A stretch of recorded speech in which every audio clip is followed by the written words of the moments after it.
വളരെ അർജൻറ്റായിട്ട് നിങ്ങൾ ചേഞ്ച് ചെയ്യേണ്ട മറ്റൊരു സാധനമാണ് സ്പ്രോക്കറ്റിൻ്റെ ബെയറിങ്. കണ്ടില്ലേ, നമുക്ക് തൊട്ട് മുമ്പ് ഞാൻ നിങ്ങളൊരു സ്പേസർ കാണിച്ചു തന്നില്ലായിരുന്നു, വളരെയധികം ശ്രദ്ധിക്കണമെന്ന് പറഞ്ഞത്. ഇനിയാണ് ഇതിൽ ഏറ്റവും പ്രധാനപ്പെട്ട കാര്യം, നമ്മൾ ഈ ബെൽറ്റൊക്കെ ഫുൾ അഡ്ജസ്റ്റ് ചെയ്ത് കഴിയുമ്പോൾ. ഹലോ ഗൈസ്, ഇപ്പൊ എന്റെ കയ്യിലിരിക്കണം എന്ന് പറയുമ്പോൾ MTechnics ബ്രാൻഡിന്റെ റോയൽ എൻഫീൽഡ് വണ്ടിക്ക് സൂട്ട് ആവണ ബെൽറ്റ് ഡ്രൈവ് ഉണ്ട്. പഴയ മോഡൽ റൈറ്റ് സൈഡ് ഗിയർ തന്നെ ബുള്ളറ്റ്, അതുപോലെ തന്നെ ഹിമാലയ സൂപ്പർ മെറ്റ്യൂർ, ഈ 3 വണ്ടിക്ക് ഒഴികെ ബാക്കി എല്ലാ വണ്ടിക്കും തന്നെ നമുക്ക് ബെൽറ്റ് ഡ്രൈവ്സ് വരുന്നുണ്ട്. ശ്രദ്ധിക്കണം, റോയൽ എൻഫീൽഡ് വണ്ടിക്ക് മാത്രമാണ് നമുക്ക് ബെൽറ്റ് ഡ്രൈവ് അവൈലബിൾ ആയിട്ട് വരുന്നത്. അപ്പൊ നമ്മളിപ്പോ ഈ മെയിൻലി ഒരു വീഡിയോ ചെയ്യാനുള്ള ഏറ്റവും വലിയൊരു കാരണം എന്താണെന്ന് വെച്ച് കഴിഞ്ഞാൽ, നമുക്ക് ഓൺലൈൻ വഴി ഒരുപാട് ബെൽറ്റ് ഡ്രൈവ് നമുക്ക് all over India complete shipping ഉള്ളത് കൊണ്ട് തന്നെ ഒരുപാട് സ്ഥലങ്ങളിലേക്ക് നമുക്ക് കൊറിയർ പോകുന്നുണ്ട്. പലരുടെയും മെയിൻ പ്രശ്നം എന്ന് വെച്ച് കഴിഞ്ഞാൽ 16,000 രൂപ പ്രൈസ് വരുന്ന ഈ ഒരു ബെൽറ്റ് ഡ്രൈവ് പല വർക്ക്ഷോപ്പുകളിലും കൊണ്ടുപോയി ചെല്ലുമ്പോൾ അവർക്കൊന്നും ഇൻസ്റ്റാളേഷനെ കുറിച്ച് കറക്റ്റായിട്ട് അറിയില്ല, അല്ലെങ്കിൽ ഇത്രയും വിലയുള്ള സാധനം ആയതുകൊണ്ട് തന്നെ അവർക്ക് ഇതിനെക്കുറിച്ച് വലിയ ധാരണയൊന്നുമില്ല. അപ്പൊ നമ്മൾ ഈ വീഡിയോ ചെയ്യണതിന്റെ മെയിൻ ഉദ്ദേശം എന്താണെന്ന് വെച്ച് കഴിഞ്ഞാൽ, എങ്ങനെയാണ് ഒരു വണ്ടിയിൽ ബെൽറ്റ് ഡ്രൈവ് ഇൻസ്റ്റാൾ ചെയ്യുന്നത് എന്നുള്ളതാണ്.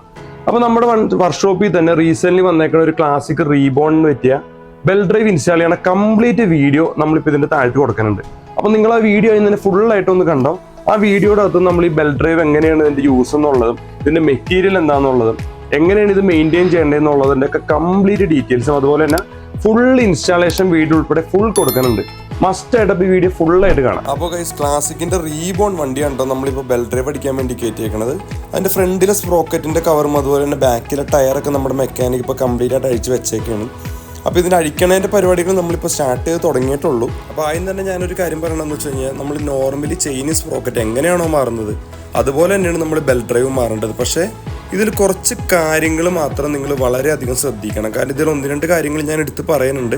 ആ വക കാര്യങ്ങളൊക്കെ മെക്കാനിക്കിനോട് വളരെ ശ്രദ്ധിച്ച് തന്നെ ചെയ്തോളാം നിങ്ങൾ പറയണം. അപ്പോൾ ഗൈസ്, നമ്മൾ ഈ വണ്ടിയുടെ ചെയിൻ ഗാർഡ് കാര്യങ്ങളൊക്കെ ഇപ്പോൾ കംപ്ലീറ്റ് ആയിട്ട് ഇപ്പോൾ അഴിച്ചുകൊണ്ടിരിക്കേണ്ട.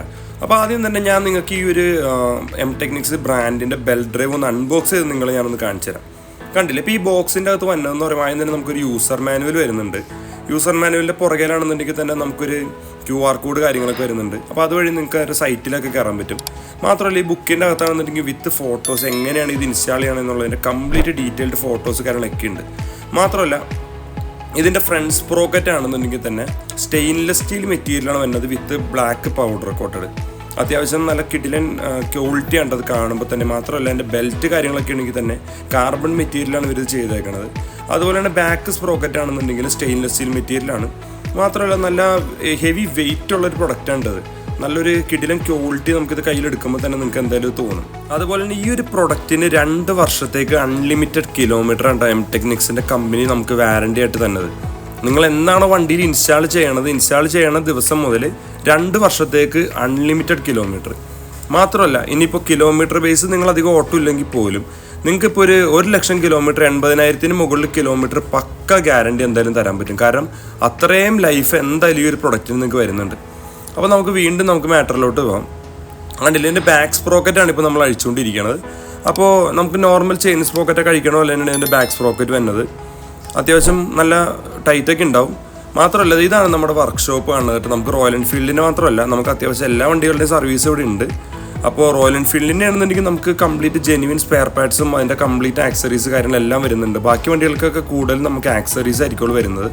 ഓക്കെ, അപ്പോൾ അതുപോലെ തന്നെ നമ്മൾ നേരത്തെ കണ്ട ബാക്ക് സ്പ്രോക്കറ്റാണ് ഇതാണ് ബെൽറ്റ് ഡ്രൈവിൻ്റെ നമ്മൾ കവർ അഴിച്ചു കഴിഞ്ഞിട്ടുള്ള കറക്റ്റ് രൂപം. കണ്ടില്ലേ, എൻ്റെ സ്പ്രോക്കറ്റിൻ്റെ ആ തിക്നെസ് കാര്യങ്ങളൊക്കെ നിങ്ങൾക്ക് കണ്ടു കഴിഞ്ഞാൽ തന്നെ മനസ്സിലാവും. അത്യാവശ്യം നല്ല കിടിലൻ മെറ്റീരിയലാണ് ഇവർ ഇത് ചെയ്തേക്കണത്. പിന്നെ ഇതിൽ തന്നെ എഴുതി വെച്ചിട്ടുണ്ട് turn side A every 15,000 kilometre എന്നുള്ളത്. അതിൻ്റെ ഡീറ്റെയിൽസ് കാര്യങ്ങളൊക്കെ ഞാൻ നിങ്ങൾക്ക് പറഞ്ഞുതരാം. സൈഡ് എ സൈഡ് ബി ഒക്കെ ഇതിന് വരുന്നുണ്ട്. അതിൻ്റെ കാര്യങ്ങൾ എങ്ങനെയാണെന്നുള്ളതും ഡീറ്റെയിൽസ് ആയിട്ടുള്ളത് ഞാൻ പറഞ്ഞുതരാം. അതുപോലെ തന്നെ ഇതിൻ്റെ ഫ്രണ്ട് സ്പ്രോക്കറ്റാണ് ഇപ്പോൾ എൻ്റെ കയ്യിലിരിക്കുന്നത്. ഇതിലും ഇൻസൈഡ് ഔട്ട് സൈഡൊക്കെ എഴുതിയിട്ടുണ്ട്. അപ്പോൾ നിങ്ങളത് ഇടുന്ന സമയത്താണെന്നുണ്ടെങ്കിലും ഏത് സൈഡാണ് അകത്തോട്ട് പോകേണ്ടതെന്നുള്ളതൊക്കെ വളരെ കറക്റ്റായിട്ട് തന്നെ ശ്രദ്ധിച്ച് ചെയ്യാൻ തന്നെ നോക്കാം. അതുപോലെ തന്നെ അടുത്തത് വരുന്നതെന്ന് പറയുമ്പോൾ ഇതിൻ്റെ ബെൽറ്റാണ്. ബെൽറ്റിന് ഏകദേശം 6,500 രൂപയാണ് സെപ്പറേറ്റ് കോസ്റ്റ് വരുന്നത്. ഇപ്പോൾ ഇതിൻ്റെ ടീത്ത് കാര്യങ്ങളൊക്കെ കണ്ടു കഴിഞ്ഞാൽ തന്നെ നിങ്ങൾക്ക് അറിയാൻ പറ്റും ബെസ്റ്റ് ക്വാളിറ്റിയിലാണ് ഇവർ ഈ സാധനം മേക്ക് ചെയ്തേക്കുന്നത്. അതുകൊണ്ട് പൊട്ടി പോകുന്നുള്ള പേടിയൊന്നും നിങ്ങൾക്ക് ഒരു കാരണവശാലും വേണ്ട കേട്ടോ. ആ കാര്യത്തിൽ ഒട്ടും തന്നെ പേടിക്കണ്ട. അതുപോലെ തന്നെ ഈ ഒരു സ്പേസറിൻ്റെ ഉപയോഗം വളരെയധികം ശ്രദ്ധിക്കണം. ഈ സ്പേസർ ഇൻസ്റ്റാളേഷൻ ടൈമിൽ ഞാൻ ഒന്നും കൂടി നിങ്ങളെ കാണിക്കാനുണ്ട്. അപ്പോൾ ഇതെവിടെയാണ് വന്നതെന്നുള്ളതൊക്കെ നിങ്ങൾ വളരെയധികം ശ്രദ്ധിച്ച് തന്നെ നോക്കിക്കോട്ടെ. മാത്രമല്ല, നമ്മൾ അടുത്തത് ഫ്രണ്ട് സ്പ്രോക്കറ്റ് കാര്യങ്ങളൊക്കെ അഴിച്ചെടുക്കുകയാണ്. ചില മെറ്റ്യൂർ പോലത്തെ വണ്ടികൾക്കൊക്കെ ഫ്രണ്ട് സ്പ്രോക്കറ്റ് കുറച്ച് ടൈറ്റ് ആയിരിക്കും. അപ്പോൾ ഇതേപോലത്തെ സ്പെഷ്യൽ ടൂൾസൊക്കെ ഉണ്ടെന്നുണ്ടെങ്കിൽ നിങ്ങൾക്ക് അത് വളരെ എളുപ്പത്തിൽ തന്നെ ഊരിയെടുക്കാൻ പറ്റും. മാത്രമല്ല ഇത് ഊരി കഴിഞ്ഞതിന് ശേഷം എന്ന് പറയുമ്പോൾ നിങ്ങൾക്ക് കാണാൻ പറ്റും, കണ്ടില്ലേ, പഴയ ചെയിൻ സ്പ്രോക്കറ്റും കിടന്നതിൻ്റെ ലൂബും കാര്യങ്ങളൊക്കെ അടിച്ചതിൻ്റെ ഉള്ള സ്റ്റെയിൻസാണ് കംപ്ലീറ്റ് കിടക്കുന്നത്. അതുപോലെ തന്നെ വളരെ അർജൻറ്റായിട്ട് നിങ്ങൾ ചേഞ്ച് ചെയ്യേണ്ട മറ്റൊരു സാധനമാണ് സ്പ്രോക്കറ്റിൻ്റെ ബെയറിങ്. കണ്ടില്ലേ, നമുക്കിത് റോയൽ എൻഫീൽഡിൻ്റെ ജെന്യൂൻ പാർട്ടാണ് വരുന്നത്. അപ്പോൾ നിങ്ങൾ ചെയിൻ സ്പ്രോക്കറ്റ് മാറി അതുപോലെ തന്നെ ബെൽറ്റ് ഡ്രൈവിലോട്ട് കൺവേർട്ട് ചെയ്യുമ്പോൾ ബാക്കിലെ സ്പ്രോക്കറ്റിൻ്റെ അകത്തുള്ള ബെയറിങ് നിങ്ങൾ എന്തൊക്കെ വന്നാലും നിങ്ങൾ മാറിയിരിക്കണം. വെറും 220 രൂപ മാത്രം നിങ്ങൾക്ക് ആ സ്പ്രോക്കറ്റ് ബെയറിങ്ങിന് കോസ്റ്റ് വരുന്നുള്ളൂ. അതൊരു കാരണവശാലും മാറാതിരിക്കരുത്. ഈ ബെൽറ്റ് ഡ്രൈവിൻ്റെ കൂടെ തന്നെ സ്പ്രോക്കറ്റ് നമ്മളിപ്പോൾ അഡാപ്റ്റർ പ്ലേറ്റിലേക്ക് ഇൻസ്റ്റാൾ ചെയ്യുന്ന വീഡിയോ ഉണ്ട് ഇപ്പോൾ നിങ്ങൾ കണ്ടുകൊണ്ടിരിക്കുന്നത്. നമ്മൾ എങ്ങനെയാണ് അഴിച്ചെടുത്തത് അതുപോലെ തന്നെ നമുക്ക് ആ ബാക്ക് സ്പ്രോക്കറ്റ് ഇതിലോട്ട് വെച്ച് കൊടുക്കാം. നേരത്തെ പറഞ്ഞ പോലെ ചെയിൻ സ്പ്രോക്കറ്റായിട്ട് ഇൻസ്റ്റാളേഷനിലൊന്നും വലിയ വ്യത്യാസങ്ങളൊന്നും വരുന്നില്ല. മാത്രമല്ല നമ്മളിപ്പോൾ ചെയ്യണമെന്ന് പറയുമ്പോൾ ഫ്രണ്ട് സ്പ്രോക്കറ്റിൻ്റെ ഏരിയ ഒക്കെ കംപ്ലീറ്റ് ആയിട്ട് ക്ലീൻ ചെയ്യുക എന്നുള്ളതാണ്. അത് നിങ്ങളും മസ്റ്റായിട്ട് ചെയ്യണം. കാരണം ഇനി മുതൽ നമുക്ക് ലൂബോ ക്ലീനോ കാര്യങ്ങളൊന്നും ചെയ്യേണ്ടാത്തതുകൊണ്ട് തന്നെ ഒരുപാട് അഴുക്കോ കാര്യങ്ങളൊന്നും ഇതിൽ ഇനി വരാൻ പോണില്ല. അപ്പോൾ എന്ത് വില കൊടുത്തിട്ടാണെങ്കിലും ശരി ഫുള്ളായിട്ട് നിങ്ങൾ ഈ സാധനമൊക്കെ ക്ലീൻ ചെയ്യാൻ തന്നെ ശ്രമിക്കുക. അത് മാത്രമല്ല ഫ്രണ്ട് സ്പ്രോക്കറ്റിൻ്റെ ഉള്ളിലൊക്കെ ആണെങ്കിൽ ഒരു സ്പ്രോക്കറ്റിൻ്റെ ഓയിൽ സീൽ കാര്യങ്ങളൊക്കെ വരുന്നുണ്ട്. അപ്പോൾ ഹാർഡായിട്ടുള്ള മെറ്റൽ പാർട്സ് ഒന്നും ഉപയോഗിച്ച് ക്ലീൻ ചെയ്യാതിരിക്കുക. അതുപോലെ ബ്രഷ് ഉപയോഗിച്ച് തന്നെ ക്ലീൻ ചെയ്യാൻ ശ്രദ്ധിക്കുക. ഓക്കെ, ഡീസലോ കാര്യങ്ങളോ എന്തെങ്കിലുമൊക്കെ ഉണ്ടെന്നുണ്ടെങ്കിൽ അത് വെച്ച് ക്ലീൻ ചെയ്യുന്നതായിരിക്കും ഏറ്റവും നല്ലത്. കണ്ടേ, ക്ലീനൊക്കെ ചെയ്ത് കഴിയുമ്പോൾ ഇത്രയും നീറ്റായിട്ടിരിക്കും. ഇങ്ങനെ വേണം നിങ്ങൾ ഇനി ഫ്രണ്ട് സ്പ്രോക്കറ്റ് ഇൻസ്റ്റാൾ ചെയ്യാൻ. അപ്പോൾ ഞാൻ തൊട്ട് മുമ്പ് നിങ്ങളൊരു സ്പേസർ കാണിച്ചു തന്നില്ലായിരുന്നു, വളരെയധികം ശ്രദ്ധിക്കണമെന്ന് പറഞ്ഞത്. അപ്പോൾ ഈ ഒരു ഏരിയയിലാണ് നമ്മൾ ആ സ്പേസർ ഇട്ട് കൊടുക്കുന്നുണ്ടില്ലേ. അതിൻ്റെ പഴയ ഫ്രണ്ട് സ്പ്രോക്കറ്റിൻ്റെ ഏരിയയിൽ വന്ന സ്പേസർ നമ്മൾ ഊരിയിട്ട് പകരം കുറച്ചും കൂടി ചെറുതായിട്ട് വന്ന സ്പേസറുണ്ട് നമ്മളിപ്പോൾ ഇൻസ്റ്റാൾ ചെയ്ത് കൊടുക്കാൻ പോകുന്നത്. അപ്പോൾ ഈ സ്പേസർ ഫുള്ളായിട്ട് നിങ്ങൾ അകത്തോട്ട് അടിച്ച് കയറ്റണം. ബുദ്ധിമുട്ടൊന്നുമില്ല, മറ്റേത് ഊരിയെടുത്ത പോലെ തന്നെ വളരെ എളുപ്പത്തിൽ തന്നെ നിങ്ങൾക്ക് കയറാൻ പറ്റും. അതുപോലെ തന്നെ കണ്ടില്ലേ, ഇതിൻ്റെ സ്വിങ്ങാമ് കാര്യങ്ങളൊക്കെ അഴിച്ചിട്ടാണ് നമ്മൾ ബെൽറ്റ് ഇൻസ്റ്റാൾ ചെയ്യണത്. ഓക്കെ, അപ്പോൾ പഴയ ചെയിൻ സ്പ്രോക്കറ്റ് എന്ന് പറയുമ്പോൾ ഇത് ചെയിൻ ലോക്കുള്ള ടൈപ്പാണ്. നമുക്ക് ജസ്റ്റ് അഴിച്ചെടുത്താൽ മതി. ഇതിൻ്റെ സ്വിങ്ങാമ് എന്തായാലും അഴിക്കണ സ്ഥിതിക്കാണ് നമ്മളിപ്പോൾ സൈഡിൽ കൂടി തന്നെ ഊരിയെടുക്കണത്. ബെൽറ്റും ഇൻസ്റ്റാൾ ചെയ്യുമ്പോഴും അങ്ങനെ തന്നെ ആയിരിക്കും. നമ്മൾ ഫുള്ളായിട്ട് സ്വിങ്ങാമ് കംപ്ലീറ്റ് താഴേക്ക് ഊരിയെടുക്കേണ്ട ആവശ്യമൊന്നും ഇതിൽ വരുന്നില്ല കേട്ടോ. അത് എളുപ്പത്തിൽ തന്നെ ചെയ്യാൻ പറ്റും. അപ്പോൾ ഫസ്റ്റ് തന്നെ നമ്മളിപ്പോൾ ഇതിൻ്റെ ഫ്രണ്ട് സ്പ്രോക്കറ്റ് കാര്യങ്ങളൊക്കെ കയറ്റുകയാണ്. ചിലപ്പോൾ കുറച്ച് ടൈറ്റ് ആയിരിക്കും. അപ്പോൾ ഇതുപോലെ ഹാമർ എന്തെങ്കിലും ഉണ്ടെന്നുണ്ടെങ്കിൽ വളരെ ലൈറ്റായിട്ട് പയ്യെ മുട്ടി അകത്തോട്ട് കയറ്റാം. അതുപോലെ തന്നെ ഫ്രണ്ട് സ്പ്രോക്കറ്റൊക്കെ തന്നെ വളരെ ടൈറ്റാക്കി തന്നെ ഇതിൽ വെക്കണം. അതുപോലെ തന്നെ ഫ്രണ്ട് സ്പ്രോക്കറ്റിൻ്റെ പുറകിലായിട്ടാണെന്നുണ്ടെങ്കിൽ ചെറിയൊരു വാഷർ വരുന്നുണ്ട്. ഫ്രണ്ട് സ്പ്രോക്കറ്റ് വൈബ്രേഷനിൽ ലൂസ് ആവാതിരിക്കാൻ വേണ്ടിയിട്ട് ചെറിയൊരു വാഷർ വരുന്നുണ്ട്. ആ വാഷർ പല വർക്ക്ഷോപ്പുകാരും അത് വിട്ടുപോകുന്ന ഒരു കേസാണ്. അപ്പോൾ നമ്മളത് ചെറുതായിട്ടൊന്ന് ബെൻഡ് ചെയ്ത് വെക്കാം. ബെൻഡ് ചെയ്ത് വെച്ച് കഴിഞ്ഞാൽ പിന്നെ ഈ ഫ്രണ്ടിലെ സ്പ്രോക്കറ്റിൻ്റെ നെറ്റ് തന്നെ ലൂസായി പോകില്ല. മാത്രമല്ല ഇപ്പോൾ അടുത്തത് നമ്മൾ കാണണമെന്ന് പറയുമ്പോൾ എൻ്റെ സ്വിങ്ങാമ് കാര്യങ്ങളൊക്കെ ലൂസ് ചെയ്യണ കർമ്മമാണ്. കണ്ടില്ലേ, അത് കംപ്ലീറ്റ് ലൂസാക്കിയതിന് ശേഷം നമ്മളെ പഴയ ചെയിനെ കൂരിക്കളഞ്ഞ് അതിന് ശേഷമാണ് നമ്മൾ ബെൽറ്റ് എടുത്ത് ഇതിൻ്റെ അകത്തേക്ക് ഇൻസ്റ്റാൾ ചെയ്യണത്. ബെൽറ്റ് നമ്മൾ എങ്ങനെയാണോ ചെയിൻ ഊരിയത് അതുപോലെ തന്നെ ബെൽറ്റ് നമ്മൾ പയ്യെ അകത്തോട്ട് ഇൻസ്റ്റാൾ ചെയ്ത് കൊടുക്കുകയാണ്. മാത്രമല്ല ഈ ബെൽറ്റ് കയറ്റണ സമയത്ത് ബെൽറ്റിൻ്റെ ടീത്തിന് കാര്യങ്ങൾക്കൊന്നും ഡാമേജ് പറ്റാത്ത രീതിയിൽ വളരെ ശ്രദ്ധിച്ച് വേണോട്ട് ഇത് സാധനം ഇൻസ്റ്റാൾ ചെയ്യാനായിട്ട്. അതുപോലെ തന്നെ വളരെയധികം ശ്രദ്ധിക്കേണ്ട മറ്റൊരു കാര്യമാണ് ചെയിൻ്റെ പാഡ്. നമ്മുടെ സ്വിങ്ങാമിൻ്റെ മുകളിൽ ചെറിയൊരു റബ്ബറിൻ്റെ ബീഡിങ് വരുന്നതുണ്ട്. ആ ബീഡിങ്ങും വണ്ടിയിലുണ്ടോ എന്നുള്ളത് നിങ്ങൾ ഉറപ്പുവരുത്തുക. നമ്മുടെ ഫ്രണ്ട് സ്പ്രോക്കറ്റിൻ്റെ ബെൽറ്റിൻ്റെ ഒക്കെ ഇൻസ്റ്റാളേഷൻ നമുക്ക് അത്യാവശ്യം കഴിഞ്ഞിട്ടുണ്ട്. പിന്നെ ഈ സ്വിങ്ങാമ് കാര്യങ്ങളൊക്കെ നമുക്ക് തിരിച്ച് റീസെറ്റ് ചെയ്യുക എന്നുള്ളതാണ് ഇതിൻ്റെ ആവശ്യം. അപ്പോൾ സ്വിങ്ങാമിൻ്റെ ആക്സിന് നിങ്ങൾ കയറ്റണ സമയത്ത് ഇതേപോലെ ഗ്രീസ് ഇട്ടിട്ട് വേണം ചെയ്യാനായിട്ട്. ഇപ്പോൾ നമ്മൾ യൂസ് ചെയ്തേക്കണമെന്ന് പറയുമ്പോൾ സിന്തറ്റിക് ഗ്രീസാണ്. ഇതിൻ്റെ റെഡോ ബ്ലൂവോ കളറിൽ അവൈലബിൾ ആയിരിക്കും. അതൊക്കെ ഇട്ട് കൊടുക്കുകയാണെന്നുണ്ടെങ്കിൽ മഴ ചെളിയൊക്കെ അടിച്ച് കയറി കഴിഞ്ഞാൽ സ്വിങ്ങാമിൻ്റെ ഉള്ളിലുള്ള ഗ്രീസ് പോവാതിരിക്കും. അത്യാവശ്യം ലൈഫ് കൂടുതലായിരിക്കും. അപ്പോൾ സിന്തറ്റിക് ഗ്രീസ് തന്നെ ഇടാൻ വർക്ക്ഷോപ്പുകാരനോട് പ്രത്യേകം പറയാം. മാത്രമല്ല ബാക്ക് സ്പ്രോക്കറ്റ് കയറ്റണ സമയത്ത് ഇപ്പോൾ റബ്ബറിൻ്റെ ബുഷ് കണ്ടില്ല, അതിനെ കുഷ് റബ്ബർ എന്ന് പറയും, അല്ലെങ്കിൽ ഡാമ്പർ ബുഷ് എന്ന് പറയും. ഈ ഡാമ്പർ ബുഷിനും എന്തെങ്കിലും തരത്തിലുള്ള കംപ്ലയിൻസ് ഉണ്ടാകുന്നുള്ളത് നിങ്ങൾ ചെക്ക് ചെയ്യിപ്പിക്കണം. അല്ലാന്നുണ്ടെങ്കിൽ നിങ്ങളുടെ വണ്ടി വഴി കിടക്കും, ഉറപ്പ് ഞാൻ പറയാം. അപ്പോൾ അത്യാവശ്യം നമ്മുടെ വണ്ടിയുടെ ഇൻസ്റ്റാളേഷനും കാര്യങ്ങളൊക്കെ കഴിഞ്ഞു എന്ന് തന്നെ നമുക്ക് പറയാട്ടെ. കാരണം front sprocket, back sprocket, belt തുടങ്ങിയുള്ള എല്ലാ സംഭവങ്ങളും നമ്മൾ ഇൻസ്റ്റാളേഷനൊക്കെ കഴിഞ്ഞു തുടങ്ങി. അപ്പോൾ അടുത്ത കാര്യം എന്ന് വെച്ച് കഴിഞ്ഞാൽ ഇതിൻ്റെ റൈറ്റ് സൈഡിലുള്ള ഡിസ്കിൻ്റെ കാലിപ്പർ കാര്യങ്ങളൊക്കെ റീസെറ്റ് ചെയ്യുക എന്നുള്ളതാണ്.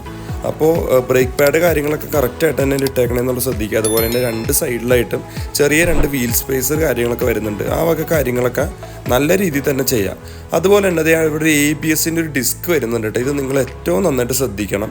വേറെ എന്തെങ്കിലും ഡിസ്ക് നിങ്ങൾ ഇൻസ്റ്റാൾ ചെയ്യുന്ന സമയത്ത് അതുപോലെ സ്ക്രൂ ഡ്രൈവർ എന്തെങ്കിലുമൊക്കെ വെച്ച് തിക്കിയാണ് നിങ്ങൾ കയറ്റണമെന്നുണ്ടെങ്കിൽ തന്നെ ഡിസ്കിന് ചെറിയ രീതിയിലുള്ള ബെൻഡ് വന്നു കഴിഞ്ഞാൽ പിന്നെ നിങ്ങളുടെ ABS വർക്കാവില്ല. അപ്പോൾ അതും കൂടി ഒന്ന് ശ്രദ്ധിക്കണം. നമ്മുടെ വർക്ക് ഓൾമോസ്റ്റ് കഴിഞ്ഞു തുടങ്ങി. അടുത്തത് വീൽ ആക്സിലോട്ട് ഇട്ട് കഴിഞ്ഞാൽ പിന്നെ ബെൽറ്റ് ഒന്ന് അഡ്ജസ്റ്റ് ചെയ്യേണ്ട വർക്ക് മാത്രമേ ഇതിനകത്ത് ബാക്കി വരുന്നുള്ളൂ കേട്ടോ. അപ്പോൾ വീൽ ആക്സിൽ കാര്യങ്ങളൊക്കെ ഇട്ട് കഴിഞ്ഞത് ബെൽറ്റിൻ്റെ അഡ്ജസ്റ്റ്മെൻറ്റാണ് ഇപ്പോൾ ഈ നടന്നുകൊണ്ടിരിക്കുന്നത്. അപ്പോൾ ഇതിൻ്റെ എത്ര അളവിലാണ് അഡ്ജസ്റ്റ് ചെയ്യേണ്ടതെന്നുള്ളതൊക്കെ വീഡിയോയിൽ ലാസ്റ്റ് ഞാൻ പറയുന്നുണ്ട്. മാത്രമല്ല നോർമൽ ചെയിൻ സ്പ്രോക്കറ്റായിട്ട് നമ്മൾ കമ്പയർ ചെയ്ത് നോക്കി കഴിയുമ്പോൾ ഏതാണ് ലാഭം എന്നുള്ളത് പല കസ്റ്റമേഴ്സ് നമ്മളോട് ചോദിക്കാറുള്ളൊരു കാര്യമുണ്ട്. എനിക്ക് ഉറപ്പ് പറയാൻ പറ്റും ബെൽറ്റ് ഡ്രൈവ് തന്നെ ഇരിക്കും. കാരണം എന്താണെന്ന് വെച്ച് കഴിഞ്ഞാൽ നമ്മൾ ഒരു തവണ ചെയിൻ സ്പ്രോക്കറ്റ് മാറുമ്പോൾ ആവറേജ് നമ്മുടെ ഒരു ലൈഫ് എന്ന് പറഞ്ഞാൽ 15,000 കിലോമീറ്ററാണ് റോയൽ എൻഫീൽഡിനെ സംബന്ധിച്ചോളം. അത് 30,000 കിലോമീറ്റർ കിട്ടണവരുണ്ട്, 5,000 കിലോമീറ്ററിൽ മാറണവരുണ്ട്. അപ്പോൾ നമുക്ക് ആവറേജ് ഒരു 15,000 കിലോമീറ്ററാണ് എടുക്കാം. നമ്മളൊരു 5 തവണ മാറിക്കഴിയുമ്പോൾ നമുക്ക് കോസ്റ്റ് വരുന്നതെന്ന് പറയുമ്പോൾ അറൗണ്ട് ഒരു 16,000 രൂപയാണ്. കാരണം ഒരു തവണ മാറി വരുമ്പോഴത്തേക്കും തന്നെ നമുക്ക് 3,000 മുതൽ 3,500 വരെ പ്രൈസ് വരുന്നുണ്ട്. 5 തവണ നമ്മൾ ചെയിൻ സ്പ്രോക്കറ്റ് മാറുമ്പോൾ ആവറേജ് നമുക്ക് കിട്ടുന്ന ലൈഫ് എന്ന് പറഞ്ഞു കഴിഞ്ഞാൽ 75,000 കിലോമീറ്ററാണ്. അത് നമുക്ക് ബെൽറ്റ് ഡ്രൈവിൽ നമുക്ക് ഒറ്റ തവണ കൊണ്ട് തന്നെ കിട്ടും. അതായത് 80,000 മുതൽ 1,00,000 കിലോമീറ്ററിന് മുകളിലായിരിക്കും ബെൽറ്റ് ഡ്രൈവിൻ്റെ ആവറേജ് ലൈഫ്. മാത്രമല്ല 1,00,000 കിലോമീറ്ററൊക്കെ കഴിയുമ്പോൾ ബെൽറ്റ് ഡ്രൈവിന് എന്തെങ്കിലും കംപ്ലയിൻറ്റ് വന്നാൽ തന്നെ വീണ്ടും 16,000 മുടക്കി പിന്നെയും ബെൽറ്റ് ഡ്രൈവ് മേടിച്ചിടേണ്ട ആവശ്യമില്ല. ആ ബെൽറ്റ് മാത്രം 6,000-7,000 രൂപ കൊടുത്ത് നിങ്ങൾ മേടിച്ചിട്ടാൽ മതി. ചെയിൻ ടൈറ്റോ ലൂബോ ക്ലീനോ കാര്യങ്ങളോ ഒന്നും നിങ്ങൾ ചെയ്യേണ്ട, കംപ്ലീറ്റ്ലി മെയിൻ്റെനൻസ് ഫ്രീ. ആകെ വന്ന ഒരേ ഒരു മെയിൻ്റെനൻസ് പറഞ്ഞു കഴിഞ്ഞാൽ ഓരോ 15,000 കിലോമീറ്റർ കൂടുന്തോറും ഇതിൻ്റെ ബാക്കിലെ സ്പ്രോക്കറ്റ് നിങ്ങളൊന്ന് തിരിച്ച് മറിച്ചു വിടണം. സൈഡ് എയിന്ന് സൈഡ് ബിയിലോട്ടൊന്ന് തിരിച്ചിടാം, അത്രയും മാത്രം. ഇനിയാണ് ഇതിൽ ഏറ്റവും പ്രധാനപ്പെട്ട കാര്യം, നമ്മൾ ഈ ബെൽറ്റൊക്കെ ഫുൾ അഡ്ജസ്റ്റ് ചെയ്ത് കഴിയുമ്പോൾ ഇതിൻ്റെ പ്ലേ എന്ന് പറയുമ്പോൾ ഒരു 2 to 3 സെൻറ്റിമീറ്റർ നിങ്ങൾ ബാക്കി വെക്കണം.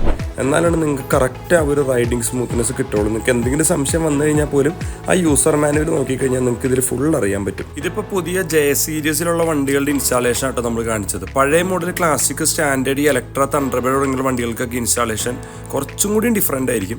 അപ്പോൾ ആ വീഡിയോസും കൂടി നമ്മുടെ പേജിൽ വൈകാണ്ട് തന്നെ വരും. മാത്രമല്ല ഈ പ്രൊഡക്റ്റിനെ കുറിച്ചുള്ള കൂടുതൽ ഡീറ്റെയിൽസ് കാര്യങ്ങൾക്ക് അതുപോലെ തന്നെ പർച്ചേസിനൊക്കെ വേണ്ടിയിട്ട് ആ ഡിസ്ക്രിപ്ഷൻ ഒന്ന് ചെക്ക് ചെയ്തേക്ക്. അതുപോലെ തന്നെ നിങ്ങൾക്ക് ഈ പ്രൊഡക്റ്റിൻ്റെ ഇൻസ്റ്റാളേഷനോ അതുപോലെ തന്നെ എന്തെങ്കിലും ഡൗട്ടോ കാര്യങ്ങളോ വന്നു കഴിഞ്ഞാലും താഴത്തുള്ള ഡിസ്ക്രിപ്ഷനുള്ള നമ്പറിൽ വിളിച്ച് നിങ്ങൾക്ക് എൻക്വയറി ചെയ്യാൻ പറ്റും. മാത്രമല്ല നിങ്ങൾ ഇനിയിപ്പോൾ വെബ്സൈറ്റ് വഴി നിങ്ങൾക്ക് ഈ പ്രൊഡക്റ്റ് പർച്ചേസ് ചെയ്യാൻ പറ്റും. വെബ്സൈറ്റിലോ കാര്യങ്ങളോ ഇനി സ്റ്റോക്ക് ഔട്ട് കാണിച്ചെന്ന് ഒട്ടും പേടിക്കണ്ട. നമുക്ക് പ്രൊഡക്റ്റ് നമുക്ക് 1-2 ദിവസം കൊണ്ട് തന്നെ നിങ്ങൾക്ക് എടുത്തു തരാൻ പറ്റും. അല്ലെങ്കിൽ നമ്മുടെ വെബ്സൈറ്റിൽ സ്റ്റോക്ക് ഇല്ലെങ്കിൽ പോലും നമ്മുടെ ഓഫ്ലൈൻ സ്റ്റോറിലും നമുക്ക് സ്റ്റോക്ക് അവൈലബിൾ ആയിരിക്കും. അപ്പോൾ കൂടുതൽ ഡീറ്റെയിൽസ് കാര്യങ്ങൾക്കൊക്കെ ഡിസ്ക്രിപ്ഷൻ ഒന്ന് ചെക്ക് ചെയ്ത് നോക്കാൻ നിങ്ങൾ ഒട്ടും മറന്നു പോകണ്ട. അപ്പോൾ ഗൈസ് നമ്മുടെ ബെൽറ്റ് ഡ്രൈവിന്റെ വീഡിയോ നിങ്ങൾ ഫുൾ ആയിട്ട് തന്നെ കണ്ടു എന്ന് വിചാരിക്കണം. മാത്രമല്ല നമുക്ക് റോയൽ എൻഫീൽഡിന്റെ എല്ലാ വണ്ടിയുടെ ഉണ്ടെന്നുള്ള നേരത്തെ പറഞ്ഞായിരുന്നല്ലോ. അപ്പോൾ നിങ്ങൾക്ക് എന്തെങ്കിലും തരത്തിലുള്ള എൻക്വയറിയോ കാര്യങ്ങളോ ഉണ്ടെന്നുണ്ടെങ്കിൽ ഈ ഡിസ്ക്രിപ്ഷനിൽ കാണുന്ന നമ്പറിൽ നിങ്ങൾ വിളിക്കാൻ മറക്കണ്ട. മാത്രമല്ല നമുക്ക് ഏതൊക്കെ വണ്ടിയിലാണെന്നുണ്ടെങ്കിൽ പോലും നമുക്ക് 1-2 ദിവസം കൊണ്ട് തന്നെ നിങ്ങൾക്ക് പ്രൊഡക്റ്റ് തരാനും പറ്റും. അപ്പോൾ നമ്മുടെ പേജിലുള്ള വീഡിയോസ് നിങ്ങൾ ഫസ്റ്റ് ടൈമാണ് കാണണമെന്നുണ്ടെങ്കിൽ നമ്മളൊന്ന് സപ്പോർട്ട് ചെയ്യുക, സബ്സ്ക്രൈബ് ചെയ്യുക. അതുപോലെ തന്നെ തൊട്ടടുത്ത് തന്നെ നമ്മൾ ഇനി ക്ലാസിക് 350 പഴയ മോഡൽ വണ്ടി സ്റ്റാൻഡേർഡ് 350 ഒക്കെ ബെൽറ്റ് ഡ്രൈവിന്റെ ഒക്കെ ഫുൾ ഇൻസ്റ്റാളേഷൻ വീഡിയോ ആയിട്ട് പുറകെ തന്നെ വരുന്നുണ്ട്. അപ്പോൾ സ്റ്റേ ട്യൂൺഡ്. Thank you.